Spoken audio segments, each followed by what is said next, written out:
அடுத்த பாடல் வந்து புறநானூறு 111 விரலிக்கு எளிது. இந்த பாடலும் பாடியவர் கபிலர், பாடப்பட்டோன் வேள்பாரி. பாடலுடைய அமைப்பு பார்த்தீங்கன்னா, இந்த பாரியுடைய பரம்பு மலை வந்து கைப்பற்றுவதற்கு அவ்வளவு எளிதல்ல. வேந்தர்கள் வந்து போர் செஞ்சு அதில் அவங்க வந்து அந்த பரம்பு மலை வெற்றி பெற முடியாது. ஆனால் கிணை அப்படின்னு சொல்லக்கூடிய ஒரு விதமான முழவு, அதாவது முழவுனா நம்ம இந்த ட்ரம்னு சொல்கிறோம் இல்லையா ஆங்கிலத்தில், அந்த முழவை வாசித்து கொண்டு ஆடி பாடி வரும் விரலியர்கள் வந்து கேட்டால் அந்த பரம்பு மலையை எளிதாக பரிசில் பெற்றுவிட முடியும் அப்படிங்கிறது தான் இந்த பாட்டோட அமைப்பு.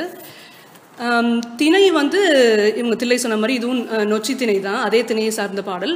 நொச்சி திணையில் வந்து பகை அரசன் படையெடுத்து வந்து கோட்டை மதில சூழ்ந்திருக்கும் போது தங்களுடைய கோட்டையை காத்துக்கிறதுக்காக அந்த நொச்சி வீரர்கள் வந்து நொச்சிங்கிற ஒரு மலரை வந்து மாலையாக சூடிக்கிட்டு போரிடுறது தான், அதுதான் நொச்சி திணை. இப்போ நம்ம சங்க இலக்கியத்தில் பார்த்தீங்கன்னா புறத்திணையிலும் சரி அகத்திணையிலும், புறத்திணையில் நம்ம வந்து ஒரு 8 திணை வந்து போர் சம்மந்தப்பட்ட திணைகளாக இருக்குது. இந்த வெற்றி, கரந்தை, வஞ்சி, காஞ்சி, நொச்சி, உழிஞை, தும்பை, வாகை, இந்த 8மே ஒவ்வொரு துறைக்கும் ஒரு மலர், வெற்றி மலர், கரந்தை மலர், வஞ்சி, காஞ்சி, நொச்சி, உழிஞை, தும்பை, வாகை எல்லாமே மலர்கள் தான். அதே மாதிரி அகத்திணை எடுத்துக்கிட்டாலும் இந்த குறிஞ்சி, முல்லை, நெய்தல், மருதம், பாலை இது எல்லாமே மலர்கள் தான். இப்போ சங்க இலக்கியத்தில் வந்து மலர்கள் வந்து ரொம்ப தனிச்சிறப்பு பெற்றிருக்கு அப்படிங்கிறது இது வழியாக நமக்கு தெரியுது. இந்த நொச்சியில் வந்து பல துறைகள், ஒரு 7 துறையோ 8 துறையோ இருக்குது. இந்த பாட்டோட துறை வந்து மகள் மறுத்தல். இப்போ வந்து மதுளை சுற்றி அந்த உழிஞை வீரர்கள் வந்து முற்றுகையிட்டிருக்கும் போது அந்த மன்னர் வந்து இந்த நொச்சி மன்னருடைய மகளை வந்து திருமணம் முடிக்க சொல்லி வேண்டி கேட்டுக்கும் போது அந்த நொச்சி மன்னர் மகளை தரத்துக்கு மறுக்கிறார். அதுதான் வந்து மகள் மறுத்தல்ங்கிற துறை.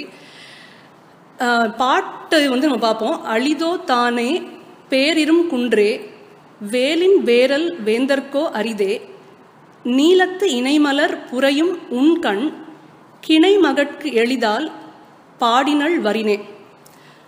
அளிதோ அப்படின்னா இறங்கத்தக்கது, அளிதோ தானே அப்படின்னா அது வந்து ஒரு என்ன சொல்றது, ஒரு வியப்பா ஒரு ஆச்சரியத்தோட அதை வந்து பெற்ற முடியுமா, இறங்கி பெற முடியுமாங்கிற மாதிரி ஒரு வியப்பில் கேட்டிருக்க மாதிரி அளிதோ தானே. பேர் இரும் குன்றை, பேர்னா பெரிய, இரும்னா இருள் கருமையான மலை, இந்த பரம்பு மலை. வேலின் வேரல், வேரல்னா வெற்றி பெறுறது, வேல் கொண்டு வெற்றி பெறுறதுன்னா போர் செய்து வெற்றி பெறுவது வேந்தருக்கு அரிது, வெற்றி பெற முடியாது.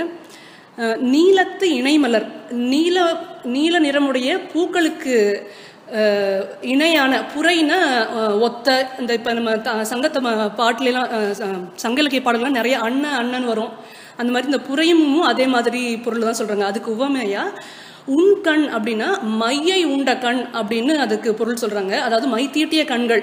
இந்த மை தீட்டிய கண்கள் எப்படி இருக்குன்னா அந்த நீல மலர்களுக்கு இணையாக இருக்குது. அந்த மலர்களை மலர்கள் இல்லை, அந்த மை தீட்டிய கண்களையுடைய கிணை மகட்கு. கிணை மகட்குன்னா யார் இங்கே சொல்கிறாங்க, கபிலர் சொல்கிறாங்கன்னா விரலியர்களை சொல்கிறாரு.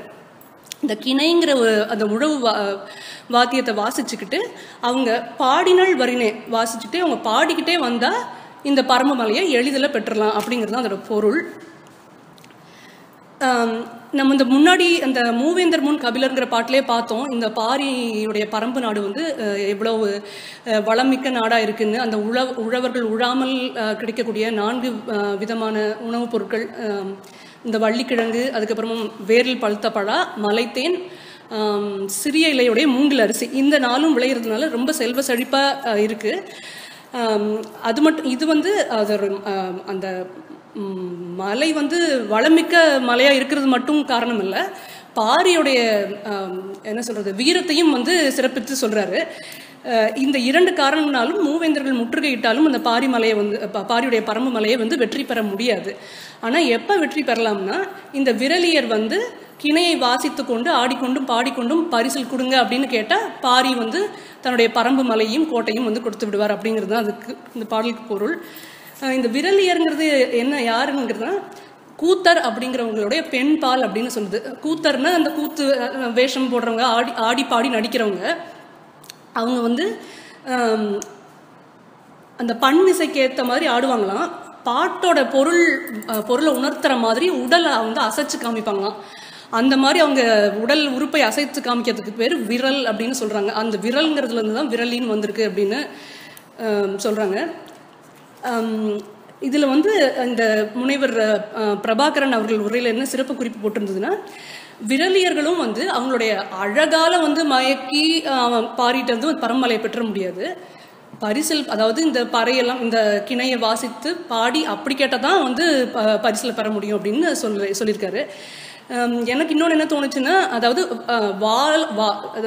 வேந்தர்கள் வந்து வாள் கொண்டு வெற்றி பெற முடியாது, ஆனால் கிணை கொண்டு வாசித்து பாடி ஆடி வந்தால் வெற்றி பெற முடியும்னு சொல்லியிருக்கிறது வந்து இது ஆங்கிலத்தில் வந்து பென் இஸ் மைட்டியர் தேன் ஸ்வார்டுன்னு சொல்கிற அதுக்கு வந்து எனக்கு ஒரு ஒப்பா தோணுச்சு. அதுதான் இந்த பாட்டில் இருக்குது.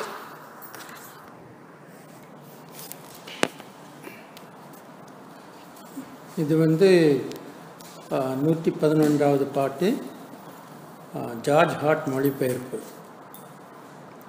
Of course, the great dark hill is a miserable place. To conquer it by the spear would be hard for kings, but easy to win for women